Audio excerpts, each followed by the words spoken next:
Shalom, selamat pagi jemaat Tuhan yang terkasih. Kita berjumpa kembali dalam renungan pagi 10 menit bersama Tuhan.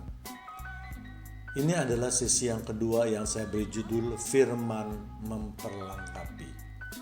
Dalam sesi yang pertama, kita sudah mengetahui bahwa ada 4 sasaran atau 4 tahapan yang dilakukan oleh firman Tuhan supaya menjadikan umatnya menjadi benar di mata Tuhan, yaitu mengajar, menyatakan kesalahan, memperbaiki, dan mendidik.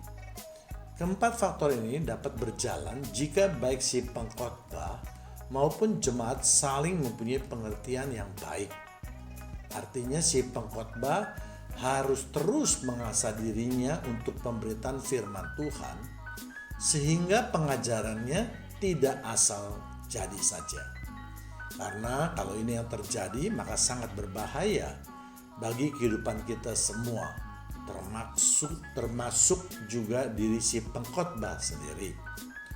Pengkhotbah tidak boleh bosan membaca firman Tuhan setiap hari dan melakukan perenungan ataupun pendalaman dari berbagai sumber, sehingga isi khotbahnya benar-benar bisa membangun iman orang yang mendengarkannya.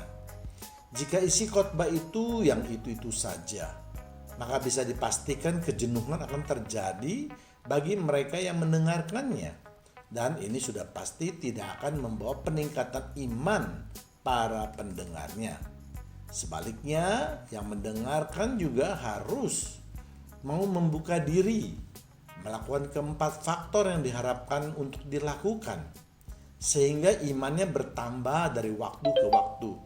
Dan untuk melihat apakah iman kita semakin berkembang, maka kita bisa berkaca dengan perilaku kita. Apakah ada perubahan ketika kita mendengar firman-firman Tuhan yang tajam, yang mungkin mengoyak hati dan perasaan kita, yang menghancurkan kedagingan kita.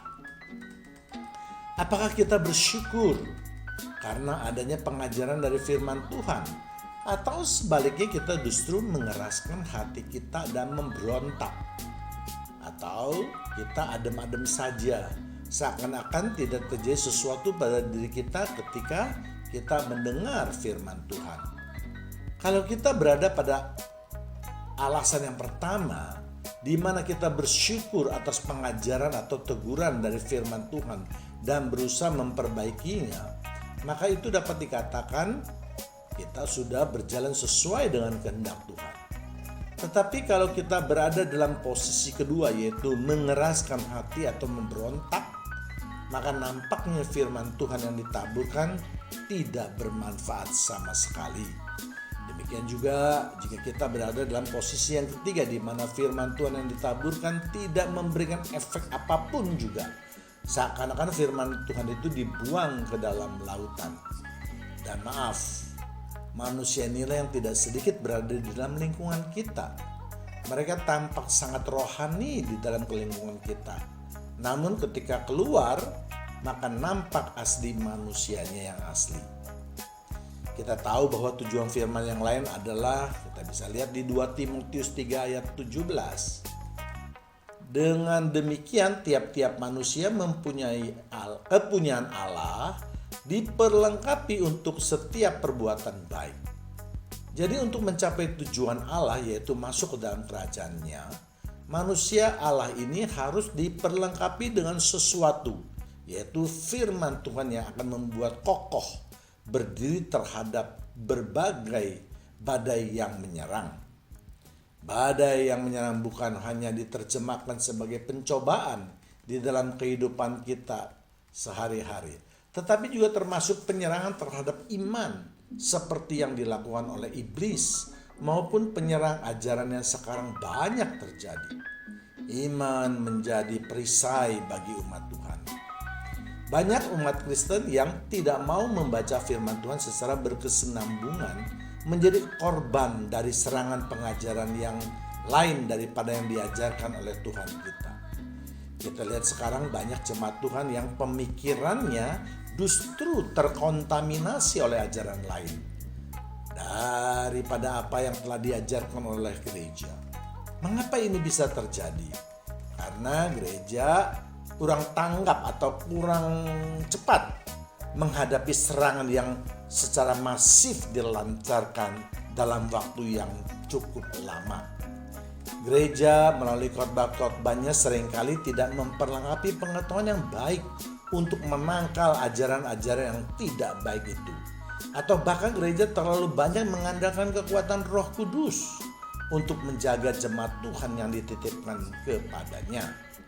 Untuk itu saya ingin mengingatkan kepada kita semua di dalam jajaran gereja untuk selalu waspada, untuk selalu siap menerima tantangan dari mereka yang terus menyerang kita.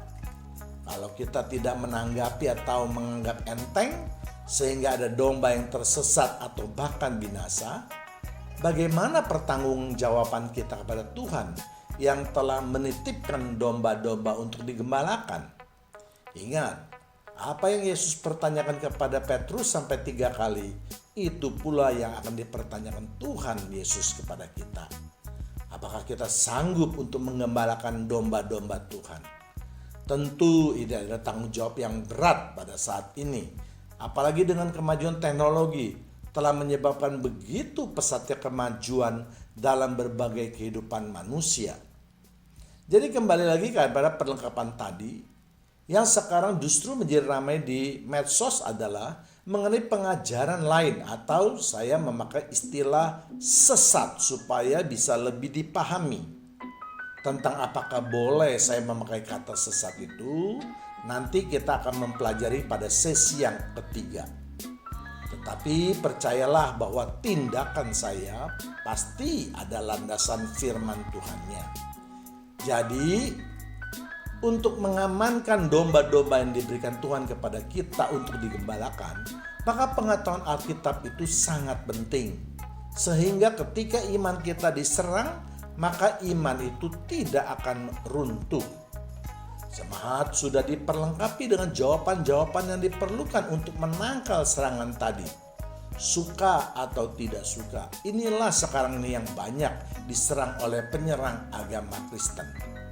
Untuk itulah kita harus mengambil bagian yang mungkin tidak banyak orang yang menyenanginya, tetapi kita harus bekerja berdasarkan firman Tuhan, yaitu untuk memperlengkapi manusia Tuhan untuk menjadi orang yang benar, dan juga dengan kesadaran yang penuh untuk menjaga domba-domba Allah dari serangan serigala yang berbulu domba.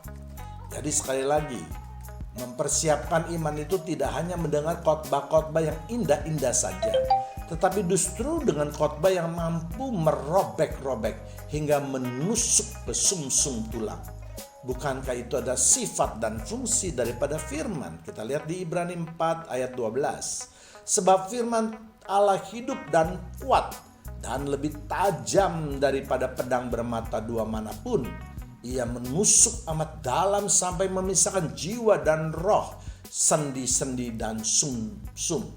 Ia sanggup membedakan pertimbangan dan pikiran hati kita. Jadi menurut saya, kalau dalam pemberitaan firman Tuhan di mana firman itu tidak menjadi pedang yang tajam, jelas firman ini kurang bermanfaat bagi kehidupan manusia. Jemaat, jangan hanya mau mendengar firman yang enak didengar dan di telinga saja. Firman Tuhan itu tetap harus mencakup keempat faktor yang sudah pernah kita pelajari.